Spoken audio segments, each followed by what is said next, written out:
কমলার পতি, রসময় রসিক নগর অনুপম, নিকুঞ্জ বিহারী হরি নব ঘন শ্যাম,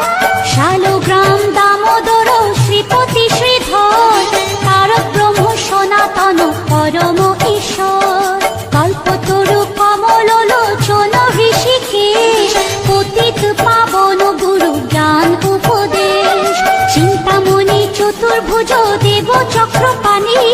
দীনবন্ধু দেবকী নন্দন